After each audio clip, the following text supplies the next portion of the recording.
Hello to all, स्वागत है आप सबका एक बार फिर एटर्नल क्लासेस के अंदर। क्या पढ़ रहे हैं बेटा अपन? We are studying class 10th economics chapter number 5 consumer rights. आज का जो हमारा ये वीडियो है ये इस चैप्टर का लास्ट वीडियो होने वाला है। इसके बाद हमारी इकोनॉमिक्स भी कंप्लीट हो जाएगी, चैप्टर तो हमारा कंप्लीट हो ही जाएगा। तो चलिए, अब तक हमने इस चैप्टर के अंदर क्या क्या चीजें जानकारी ले चुके हैं। अब तक हमने इस चैप्टर के अंदर पढ़ा कि किस तरह से मार्केट प्लेस के अंदर कंज्यूमर्स को एक्सप्लॉइट किया जाता है। अब तक हमने पढ़ा कि वो कौन से सारे तरीके हैं जिनसे कंज्यूमर को एक्सप्लॉइट किया जाता है। कंज्यूमर प्रोटेक्शन क्या होता है, गवर्नमेंट ने कौन सा एक्ट बनाया, किस तरह से consumer movements as a social force बनकर हमारे सामने आए। बहुत सारी चीजें हमने इस चैप्टर के अंदर अब तक डिस्कस की हुई है। आज हम उसके बाद हमने पढ़ना शुरू किया बेटा कंज्यूमर राइट्स। जो कॉपरा एक्ट है, कंज्यूमर प्रोटेक्शन एक्ट जो है, वो कंज्यूमर्स को कौन कौन से राइट्स अवेलेबल करवाता है। A lot of things we have discussed earlier in this chapter. हमने बहुत कुछ इस चैप्टर के बारे में डिस्कशन किया हुआ है। तो आज हम क्या पढ़ेंगे? आज हम पढ़ेंगे इसी चैप्टर के अंदर आगे कि आज का हमारा टॉपिक जो स्टार्टिंग होने वाला है वो ये है कि कंज्यूमर को जो एक एक्ट है, देखो ध्यान दीजिए क्या बात करते हैं बेटा। हम बात करते हैं कि कंज्यूमर के साथ क्या हो रही है बेटा। कंज्यूमर है, इस कंज्यूमर के वेलफेयर के लिए एक एक्ट बना हुआ है और उस एक्ट का नाम है कॉपरा एक्ट। ठीक है, वेरी गुड, बहुत बढ़िया। इस कॉपरा एक्ट के अंदर कंज्यूमर के पास कुछ राइट्स है तो कंज्यूमर की क्या है बेटा, कुछ रिस्पॉन्सिबिलिटीज भी है। क्या है बेटा? कंज्यूमर की कुछ रिस्पॉन्सिबिलिटीज भी है आपकी यहां पर। ठीक है ना, ये भी है, बहुत कुछ है। कंज्यूमर के पास अगर कुछ राइट्स है तो कंज्यूमर के पास कुछ रिस्पॉन्सिबिलिटीज भी है। लेकिन आज आपको मैंने पढ़ा दिया, आपने पढ़ लिया, आपकी बुक में लिखा हुआ है, तो आपको पता लग गया कि कंज्यूमर के पास ये सारे राइट्स है। ईमानदारी भाई, क्या पहले आपको पता था? नहीं पता था कि कंज्यूमर के पास, एज ए कंज्यूमर हमारे पास इतने सारे राइट्स होते हैं। अब हर व्यक्ति तो कंट्री के अंदर पढ़ा लिखा नहीं है, लेकिन हर व्यक्ति कंज्यूमर जरूर है। Every person in the country is not known about all these rights given by Copra Act to us, Copra Act ने हमको ये राइट्स दिए, ये रिस्पॉन्सिबिलिटीज दी है, हमको एक 3 टायर रिड्रेसल सिस्टम दिया है। इन सब के बारे में जानकारी कंज्यूमर को अवेलेबल करवाई जाए। कंज्यूमर को ये भी राइट है। क्या राइट है? कंज्यूमर को ये भी राइट है कि इन सब के बारे में जानकारी कंज्यूमर को अवेलेबल करवाई जाए। ये राइट भी कंज्यूमर के पास है।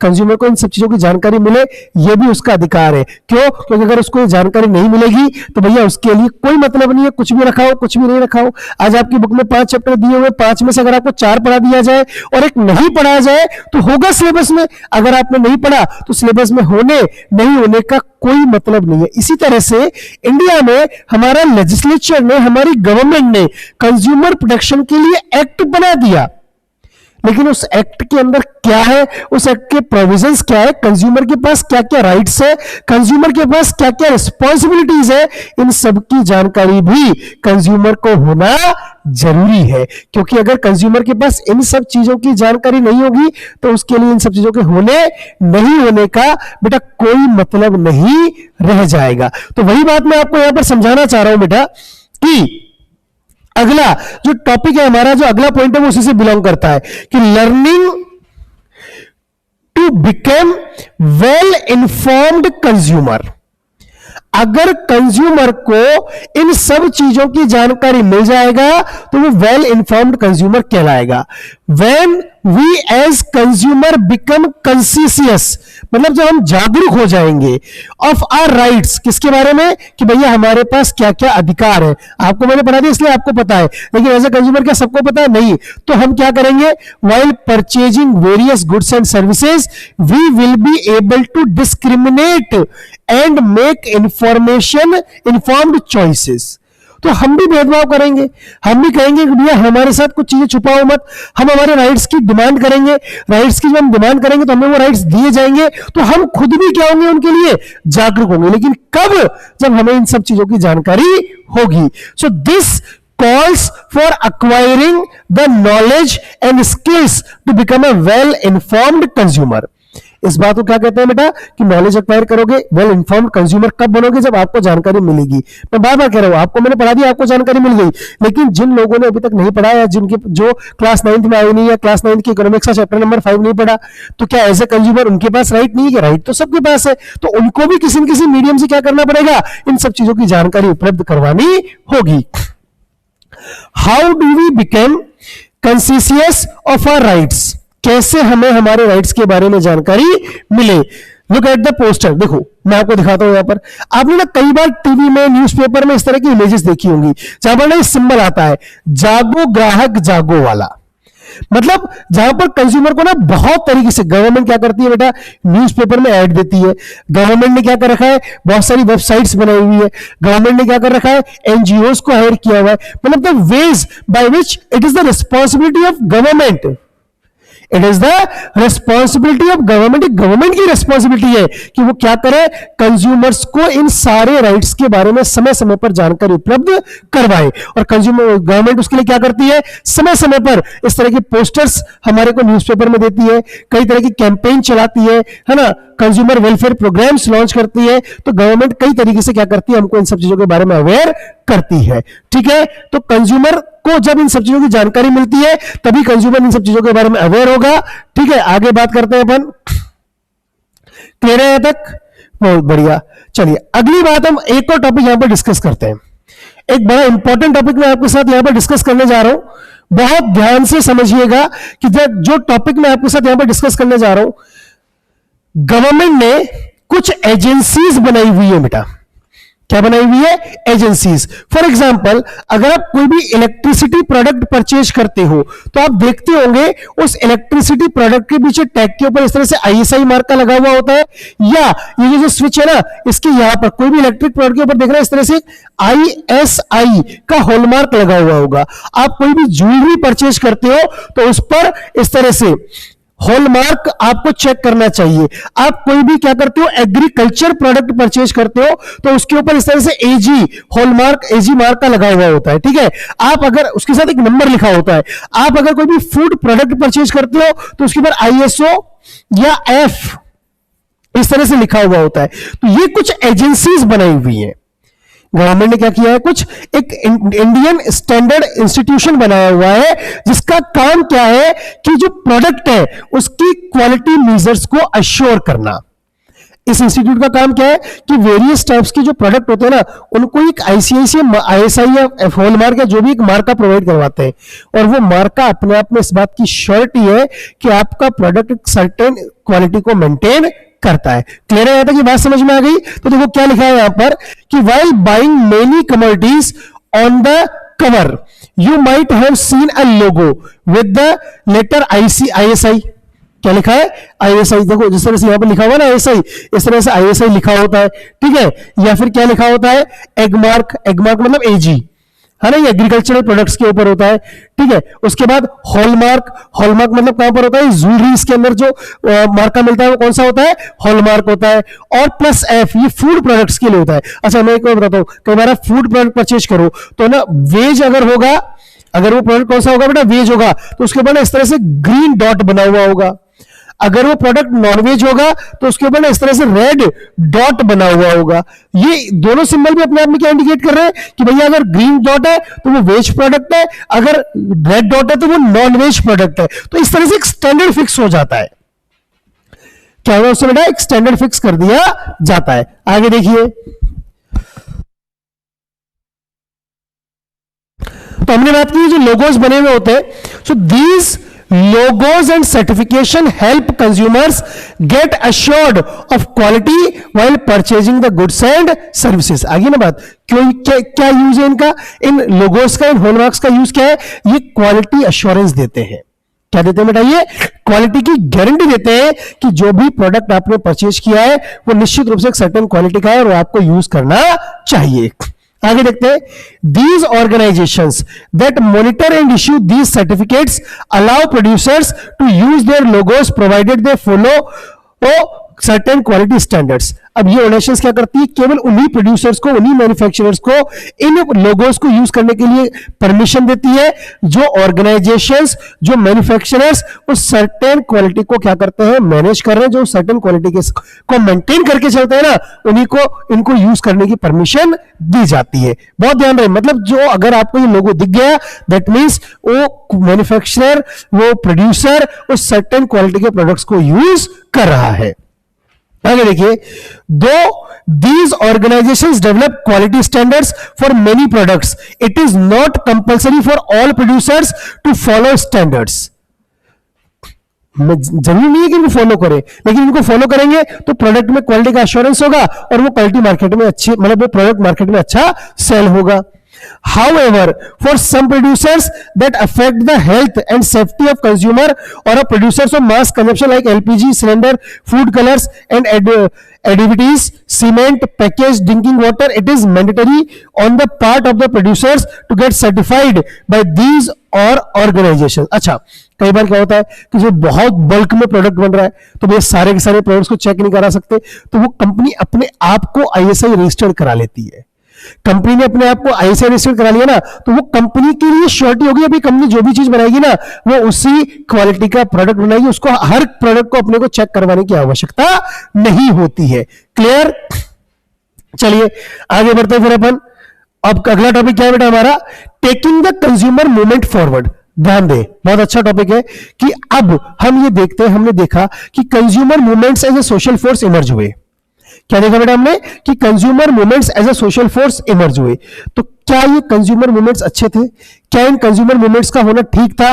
क्या इन कंज्यूमर मूवमेंट्स से एक्चुअल में कंज्यूमर्स को बेनिफिट हुआ है? क्या ये कंज्यूमर मूवमेंट्स कंट्री के लिए बेनिफिशियल है? अगर हम बात देखते हैं तो इंडिया में कॉपरा एक्ट एप्लीकेबल कब हुआ था? सबसे पहले 24 दिसंबर 1986 को। किस डेट को बेटा? कॉपरा एक्ट की हम बात करें, जो सबसे पहले एप्लीकेबल हुआ था वो कब हुआ था बेटा? 24 दिसंबर 1986 को। और इसी वजह से 24 दिसंबर को आज हम पूरे हर साल नेशनल कंज्यूमर डे के रूप में सेलिब्रेट करते हैं। कौन से डे को? 24 December of every year is celebrated as a national consumer day. कौन सा डे है बेटा? नेशनल कंज्यूमर डे के रूप में हम कौन सा डे सेलिब्रेट करते हैं बेटा? 24 December every year is celebrated as a national consumer day. ठीक है, so India has been observing 24 December as the national consumers day. क्यों? क्योंकि it was on this day that the Indian parliament enacted the consumer protection act in 1986। COPRA act कब applicable हुआ था बेटा? COPRA act was applied on 24 December 1986। अच्छा, पूरे world में ना इंडिया एक्सक्लूसिवली ऐसी कंट्री है जिसने अपने कंज्यूमर्स के लिए सेपरेट जुडिशियल सिस्टम बनाया हुआ है। कंज्यूमर प्रोटेक्शन के लिए जुडिशियल सिस्टम इंडिया ने बिल्कुल सेपरेट किया हुआ है। नहीं तो अदर कंट्रीज में क्या होता है, जहां पर नॉर्मल कोर्ट में अदर चीजों की सुनवाई होती है ना, वहीं पर इस कंज्यूमर फोरम वाली भी सुनवाई वही होती है। लेकिन इंडिया एकमात्र ऐसा देश है, मतलब वर्ल्ड में बहुत रेयरेस्ट चीजें देखने को मिलती है कि जिस ऐसी कंट्री जिसने अपने कंज्यूमर्स के लिए एक अलग से पूरा सेपरेट जुडिशियल सिस्टम, एक अलग ही एक्ट बना दिया, उनकी जुडिशियल अलग है, आपको कंप्लेंट फाइल करनी है, वो सब कुछ अलग है, और वहां पर काम जल्दी होता था। कंज्यूमर को उन कोर्ट के चक्कर में डिले में ज्यादा नहीं पड़ना पड़े, कंज्यूमर को तुरंत उसका रिलैक्सेशन मिल सके। So India is one of the countries that have exclusive authority for consumers redressal. Consumer के रिड्रेसल के लिए एक्सक्लूसिवली अलग से काम किया हुआ है। ऐसी कंट्री बहुत रेयर देखने को मिलती है, उनमें से इंडिया एक है। अच्छा, कंज्यूमर मूवमेंट्स का इंपैक्ट क्या रहा, ये क्या देख रहे हैं हम? Impacts of consumer movement. क्या है हमारा topic? Impacts of consumer movement. अच्छा, अब कंज्यूमर मूवमेंट्स के अगर इंपैक्ट को हम ध्यान से समझे और उसको ध्यान से देखें तो ये बात को पता लगता है कि हमारी इन कंज्यूमर मूवमेंट्स की वजह से इंडिया में आज ऑलमोस्ट 2000 कंज्यूमर ऑर्गेनाइजेशंस एक्टिव है। कितनी? ऑलमोस्ट 2000 कंज्यूमर रिलेशंस बनी हुई है। हालांकि उनमें से बहुत ज्यादा एक्टिवली, बहुत ज्यादा अग्रेसिवली काम केवल 50 या 60 काम कर रही है, जिनको कि हम रिकॉग्नाइज भी कर सकते हैं, मतलब। लेकिन 2000 से ज्यादा कंज्यूमर रिलेशन, सब किसका प्रभाव है? कंज्यूमर मूवमेंट्स का। तो कंज्यूमर मूवमेंट्स को और ज्यादा आगे आने की जरूरत है, उनको और ज्यादा डेवलप करने की जरूरत है, ताकि हम हमारी खुद के लिए एज ए कंज्यूमर अपने खुद के वेलफेयर के लिए कुछ काम कर सके। The consumers movements in India has made some progress in terms of number of organized groups. Organized groups काफी डेवलप हुए and their activities. There are today more than 2000 consumer groups in the country, of which only about 50 to 60 are well organized and recognized for their work. जिनमें 50-60 तो मतलब national level पे जिनको recognise किया गया है, और इनमें से 10 या 12 नेशनल जिनको इंटरनेशनल लेवल पे भी रिकॉग्नाइज किया गया है। तो बहुत अच्छी बात है हमारे लिए। आगे बढ़ते हैं। However, लेकिन the consumer redressal process is becoming cumbersome, लचीला, ढीला हो रखा है, एक्सपेंसिव होता है एंड टाइम कंज्यूमिंग होता है। कई बार ना बहुत समय लग जाता है। कंज्यूमर कंप्लेन करेगा, कंप्लेन करके रिड्रेसल आएगा ना, उसमें कई बार बहुत ज्यादा समय लग जाता है कि many a time consumers are required to engage lawyers. अच्छा, हमने पढ़ा था पहले कि कंज्यूमर को ना कंप्लेंट फाइल करने के लिए कोई लॉयर की रिक्वायरमेंट नहीं होती है, लेकिन कई बार ना कॉम्प्लिकेशंस इतनी ज्यादा हो जाती है कि लॉयर की जरूरत पड़ती है। हर कोई लॉयर को अफोर्ड नहीं कर सकता। तो ना एक लीगल प्रोसेस है, लीगल प्रोसेस को डील करने के लिए जनरली लॉयर की जरूरत पड़ी जाती है, मैक्सिमम पड़ती है। तो ये ना इसकी सबसे बड़ी मूवमेंट है। These cases require time for filing and attending the commission proceeding etcetera. जब जब आपको बुलाया जाएगा तब आपको जाना पड़ेगा, टाइम कंज्यूमिंग हो गया। In most purchases cash memos are not issued, hence evidence is not easy to gather. ये एक बहुत बड़ी समस्या है। अच्छा, ये समस्या ना कंज्यूमर फोरम की नहीं है ना गवर्नमेंट की है, ये हमारी समस्या है। हम लोग क्या करते हैं, जब परचेज करते हैं तो उससे बिल नहीं लेते हैं। अब बिल नहीं लेते हैं ना, तो क्या होता है, सबसे बड़ी समस्या क्या हो जाती है हमारे सामने? प्रूफ क्या है कि आपने प्रोडक्ट वहीं से परचेज किया है, और जब तक आपने उसको परचेज किया है उसका प्रूफ नहीं दोगे तब तक आप कंप्लेंट फाइल नहीं कर सकते। ध्यान समझना। आप क्या हुआ कि मान लो आपने चोरी करके कोई सामान लिया, वो सामान डिफेक्टिव निकल गया, आप सोचोगे यार मैं चोरी करके लाया फिर भी मैं कंप्लेंट फाइल कर दूं, नहीं कर सकते आप। तो अगर आपने परचेज किया आपका तो बिल होगा। लेकिन समस्या इंडिया में सबसे बड़ी क्या है कि बहुत मतलब 80% केसेस में क्या नहीं करते, हम बिल लेते ही नहीं है। अब बिल नहीं लेते हैं तो हमारे पास प्रूफ नहीं है, हमारे पास एविडेंस नहीं है कि एक्चुअल में आपने वो चीज परचेज भी की है या नहीं की है। So more over most purchases in the market are small retail sales. इसके अलावा हम छोटे छोटे अमाउंट की सेल होती है हमारे यहाँ पर, बहुत बड़े बड़े अमाउंट की सेल कम है। अगर नंबर ऑफ ट्रांजेक्शन देखें ना हम, तो अगर कंट्री के अंदर 100 ट्रांजेक्शन हो रहे हैं ना, तो उसमें से 80 ट्रांजेक्शन स्मॉल अमाउंट के होंगे, लेस देन 500, और केवल 20 ट्रांजेक्शन ये जो बहुत बड़े अमाउंट के होते हैं। तो बड़ी समस्या है कि छोटे ट्रांजेक्शन के लिए कोई कंप्लेन करना नहीं चाहता। द कोपरा, अच्छा, लेकिन फिर भी क्या किया गया, इस कोपरा एक्ट को ना मैंने आपको ध्यान शुरू में बताया था, कंज्यूमर प्रोटेक्शन एक्ट 1986 में एप्लीकेबल हुआ था, लेकिन इसको रिप्लेस कर दिया गया किसने? कंज्यूमर प्रोटेक्शन एक्ट 2019 ने इसको क्या कर दिया बेटा? रिप्लेस कर दिया। So the COPRA was amended in the year 2019 to further strengthen consumer in India. इसमें कुछ सुधार किए गए, कंज्यूमर्स के राइट्स को और ज्यादा मजबूत किया गया, कंज्यूमर की रिस्पॉन्सिबिलिटीज को बढ़ाया गया, कंज्यूमर के लिए और चीजों में बदलाव लाया गया। Buying through internet is now included. पहले केवल ऑफलाइन मार्केट को ही ना, हम ऑफलाइन परचेजिंग को ही कोपरा एक्ट के अंदर लिया जाता था। आजकल आप ऑनलाइन जो परचेजिंग करते हो वो भी कोपरा एक्ट के अंदर इंक्लूड हो गया है। If there is any service deficiency or defective product, service provider or manufacturer is also held responsible and would be penalized or even imprisoned. अगर आपने कोई भी प्रोडक्ट या सर्विस परचेज किया और उस प्रोडक्ट या सर्विस के अंदर किसी भी तरह की कोई भी समस्या आ जाती है, तो उस सर्विस या प्रोडक्ट को देने वाले मैन्युफैक्चरर या सर्विस प्रोवाइडर के ऊपर पेनल्टी लगेगी और उसको जेल भी हो सकती है। Settlement of disputes with the help of a neutral intermediary outside the consumer dispute redressal commission called mediator is now encouraged at all the 3-tier consumer commission। अच्छा, एक और नया सिस्टम चालू किया है कि भैया अगर आप चाहते हो कि अंदर नहीं जाओ, मतलब कोर्ट के अंदर जाकर केस नहीं करना चाहो, जैसे पार्टी ए है ये बाय सेलर है, कौन है ये? सेलर है। पार्टी बी है, ये कौन है बेटा? बायर है। अब ये दोनों को पता है कि अगर हम कंज्यूमर रिड्रेसल एजेंसी में जाएंगे तो हमारे पास टाइम भी लगेगा, पैसा भी लगेगा, बहुत समय खराब होगा। तो अगर बाहर सेटलमेंट करना चाहो कंज्यूमर रिड्रेसल एजेंसी के बाहर, तो वहां पर एक मीडिएटर की भी व्यवस्था की है। किसमें किसमें की मीडिएटर की व्यवस्था? इस कॉपीराइट 2019 के अंदर, जहां पर आप सेटलमेंट कर सकते हो ताकि आपका टाइम और मनी दोनों बच सके। आगे, after more than 30 years of the enactment of COPRA, consumer awareness in India is spreading but slowly. आज कॉपीराइट 1986 में एप्लीकेबल हुआ था, 2023 कल आ जाएगा बेटा। आज 31 दिसंबर हो गया है, तो कल 2023 आ जाएगा। हम कहते हैं कि भैया दिसंबर में था, तो 22 तो खत्म हो ही गया ना, तो ऑलमोस्ट हम बात करें तो 26 ईयर्स अराउंड हो चुके हैं। 30 ईयर्स ऑलमोस्ट, मतलब 26 ईयर तो पूरे कंप्लीट हो चुके हैं। उसके बावजूद भी आज स्थिति क्या है? नहीं, 26 क्यों बेटा, 36 ईयर्स हो चुके हैं। कितने ईयर्स हो चुके हैं? 36, मोर देन 30 ईयर्स, बिल्कुल 36 ईयर्स कंप्लीट हो चुके हैं। और 36 साल के बाद भी स्थिति क्या है बेटा हमारे सामने? 36 साल के भी आदमी कंज्यूमर अवेयरनेस बढ़ी है, ठीक है, नो डाउट, लेकिन बहुत स्लोली बढ़ी है। Besides this, the enforcement of laws that protect workers, especially in the unorganized sector, is weak. जैसे अनऑर्गेनाइज सेक्टर में भी वर्कर्स के लिए जो लॉ बने वो कमजोर है, तो कहीं ना कहीं हमारे सिस्टम में भी गड़बड़ी है, ये इस बात को दिखाता है। Similarly, rules and regulations for working of markets are often not followed. उसी तरह से मार्केट में भी इनको फॉलो नहीं किया जाता है, समस्या है। So nevertheless there is scope for consumers to realise their role and importance. It is often said that consumer movement can be effective only with the consumers active involvement. Consumers का involve होना जरूरी है। Consumer involve नहीं होगा तो consumer protection act का कोई लेना देना नहीं है।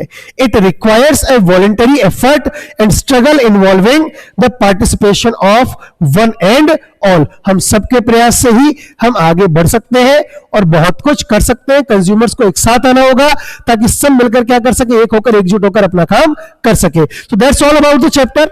अभी और कुछ बाकी है क्या? नहीं है। That's all about the chapter. हमारे चैप्टर क्या होता है बेटा, यहां पर कंप्लीट हो जाता है। लेकिन जैसा कि आप सब जानते हैं, हर चैप्टर के बाद हम इस चैप्टर से रिगार्डिंग कुछ एमसीक्यूज को डिस्कस करते हैं। तो चलिए बेटा, इस चैप्टर के भी एमसीक्यूज को हम यहां पर डिस्कस करते हैं। शुरू करते हैं अपन। ओके, शुरू करें बेटा अपन मल्टीपल चॉइस क्वेश्चंस। तो देखिए बेटा, कौन कौन से क्वेश्चंस हमको दिए हुए हैं, बहुत ध्यान से पढ़ेंगे, ध्यान से समझेंगे, ध्यान से देखेंगे।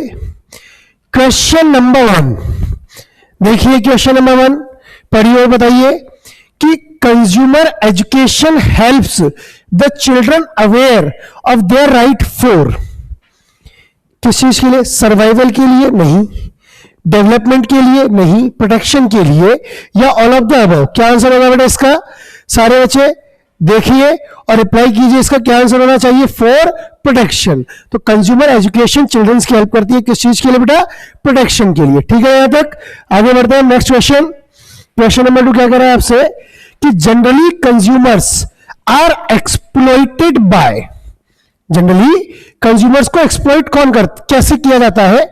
अडल्ट्रेशन के थ्रू, मिलावट के थ्रू, और falsification in the use of वे एंड मीजर्स, नापतोल में गड़बड़ी करके, चार्जिंग आर्बिट्ररी प्राइसेस को अनावश्यक रूप से बढ़ाकर, ये और ऑल ऑफ द अबव। तो आंसर क्या होगा बेटा इसका? All of the above is the correct answer. Very good, continue करें अपन आगे। Next question number 3, The Consumer Protection Act provides a separate 3-tier quasi-judicial machinery act. कौन से लेवल पे है? रूरल, अर्बन और सेमी अर्बन लेवल पे, या national, state and district level पे, प्राइमरी, सेकेंडरी और टर्शरी लेवल पे, और नन ऑफ द अबव। क्या होगा इसका आंसर? बताइए फटाफट। National, state and district level पे। कौन से लेवल पे बेटा? National, state and district level, ये इसका करेक्ट आंसर हो जाएगा। कंटिन्यू करते हैं बेटा, next question. To prepare national standards in industrial products, material etcetera, ISI came into existence in। जनवरी 1947, मार्च 1947, अगस्त 1947 और नवंबर 1947। क्या होगा बेटा इसका आंसर? इसका आंसर होगा जनवरी 1947 में इंडस्ट्रियल प्रोडक्ट, मटेरियल्स एटसेट्रा, इनके लिए आईएसआई एग्जिस्टेंस में आ जाता है। आगे, when was consumer protection act passed in India? India में कंज्यूमर प्रोटेक्शन एक्ट कब पास किया गया? बिल्कुल, वेरी गुड आंसर, बिल्कुल सही हो रहा है आपका, 1986 में। कब होगा बेटा? 1986 में। Which among the following is not a consumer right? इनमें से कौन सा कंज्यूमर का राइट नहीं है? राइट टू ऑफ सेफ्टी, ये बिल्कुल राइट होता है। राइट टू द इन्फॉर्म्ड, ये भी होता है। राइट टू चूज, ये भी होता है। Then only one option, right against exploitation is not written. मतलब मीनिंग कहीं ना कहीं मिलता जुलता लगेगा, लेकिन ये हमारे उनके कंज्यूमर प्रोटेक्शन एक्ट के अंदर ही लिखा हुआ नहीं है। आगे बढ़ते हैं। एगमार्क इज मीन फॉर, अभी थोड़ी देर पहले बताया था।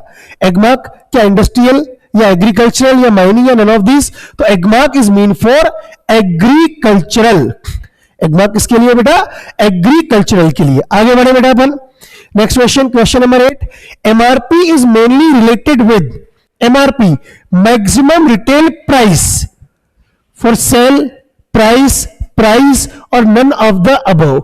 एमआरपी किससे रिलेटेड होता है? प्राइस से रिलेटेड होता है। आगे बढ़ते हैं अपन। An act which ensures citizens of India to know about the functions of the government department। कौन सा एक्ट बना जो कि गवर्नमेंट डिपार्टमेंट के फंक्शंस के बारे में इंडियंस को जानकारी लेने के लिए बातें करता है, उनको राइट देता है? कौन सा है बेटा? Right to seek redressal act, right to information act, right to represent act और राइट टू प्रोटेक्शन एक्ट। कौन सा एक्ट है बेटा? Right to information act, RTI. ठीक है, आगे बढ़ते हैं बेटा फिर अपन। नेक्स्ट राइट कौन सा है? नेक्स्ट क्या है बेटा? The process in which the quality of a food subsistence is lowered through the addition of another subsistence is called. मतलब कोई एक में कोई दूसरा सामान मिलाकर उसकी क्वालिटी को कम किया जाए, क्या कहलाएगा वो? मिक्सिंग टू सब्सटेंसेस नहीं, अडल्ट्रेशन, मिलावट करना। सब स्टैंडर्ड क्वालिटी क्या कहलाएगा वो? तो अडल्ट्रेशन, मिलावट करना कहलाएगा। ठीक है, आगे बढ़ते हैं अपन। Name the court to which a consumer can approach having a claim of rupees 40 lakh। 40 lakh के लिए याद करो, कल बताया था up to 1 crore district forum, up to 1 crore district forum 40 lakh है तो क्या हो जाएगा? District consumer court is the correct answer. Next question की तरफ मूव करते हैं बेटा अपन। Name the right under which a consumer claim compensation for the damage caused by any product. किसी भी प्रोडक्ट के लिए अगर उसको डैमेज हुआ है तो उसके लिए कॉम्पनसेशन कब आएगा? Right to safety, right to seek redressal, दोनों ही काम करेंगे यहां पर। राइट टू सेफ्टी कहता है भैया हजार्डस प्रोडक्ट नहीं होना चाहिए। राइट टू सीक रिड्रेसल, अगर कोई प्रॉब्लम हुई तो उसके लिए वो कॉम्पनसेशन उसको मिलना चाहिए। तो यहां पर हो जाएगा बोथ ए एंड बी, दोनों ही राइट उसको ये अधिकार देते हैं। नेक्स्ट क्या है बेटा आपका? ध्यान देंगे आप, देखो। Which certification is maintained for standardization of jewelry? Jewellery के लिए कौन सा सर्टिफिकेशन होता है? आईएसआई, एगमार्क, हॉलमार्क और नन ऑफ द अबव। क्या आंसर होगा इसका बेटा? Hallmark is the correct answer. Next question की तरफ मूव करते हैं। क्वेश्चन नंबर 14 क्या है? Name the act under which consumer courts have been established. कौन से एक्ट के थ्रू कंज्यूमर कोर्ट्स को इंडिया में एस्टेब्लिश किया गया? National consumer commission act, state consumer commission act, consumer protection act और नन ऑफ द अबव। क्या answer होगा बेटा? Consumer protection act is the correct answer. आगे बढ़ते हैं अपन। क्या है अगला टॉपिक आपका? कि national consumer day falls on, अभी बताया ना किस डेट को एक्ट लागू हुआ था? 24 दिसंबर 1986 को consumer protection act corporal applicable हुआ था। तो इसी वजह से हम किस डेट को 24 दिसंबर को नेशनल कंज्यूमर डे के रूप में सेलिब्रेट करते हैं। ठीक है, आगे कंटिन्यू करते हैं नेक्स्ट क्वेश्चन की तरफ। Consumer international was established by, starting में बताया था। ठीक है, कौन था? यूएन। किसने? यूनाइटेड नेशंस, यूएन ने। आगे बढ़ते हैं next question. MRP of a product represents minimum retail price, maximum retail price, micro retail price, none of the above. क्या होगा? Maximum retail price. Next question. Right to information act was enacted by the government of India in, right to information act कब enacted किया गया? Answer दीजिए बेटा फटाफट, क्या होगा इसका आंसर बताइए फटाफट, क्या होगा? अक्टूबर 2005 पढ़ के आए हो ना बेटा ये तो। चलिए आगे बढ़ते हैं, next question. District level consumer court can settle the claims up to, अभी थोड़ी देर पहले बताया था 20 लाख, 1 करोड़, 50 लाख, 80 लाख, क्या होगा इसका answer? Up to rupees 1 crore. District level consumer court कब तक, कहां तक? अप टू रुपीज 1 करोड़, ठीक है। आगे बात करते हैं नेक्स्ट क्वेश्चन नंबर 20 कि marketing of goods and services which are hazardous to life and property are covered under, hazardous to life and property बताओ भैया, पढ़ के आए हो, कौन सा है? Right to be safety, right to be assured, right to be secret, right to be informed, बहुत बढ़िया, राइट टू बी सेफ्टी। आगे बढ़ते हैं, नेक्स्ट क्वेश्चन क्या है बेटा आपका? नेक्स्ट क्वेश्चन है, is it true to say that India one of the countries that have exclusive courts for the consumer redressal? Yes, no, might be, can't say, अभी पढ़ा है ना, जस्ट थोड़ी देर पहले बताया था, यस बिल्कुल। Last question for the day, consumer movement was started to protect the interest of consumer as a international force, political force, economic force, social force. ये जो आज की वीडियो स्टार्ट की ना, उसके पहले भी ये मैंने रिवाइज किया था, क्या था बेटा इसका आंसर? Social force. क्लियर? इसी के साथ आपका chapter number 5 economics class 10th complete होता है, इसी के साथ आपकी क्लास 10 की इकोनॉमिक्स भी कंप्लीट होती है। बाकी बातें हम नेक्स्ट क्लास के अंदर नए साल में 2023 में हम आपके लिए एक नई क्लास लेकर आएंगे, नया चैप्टर लेके आएंगे। तब तक के लिए thank you class, keep learning, stay connected.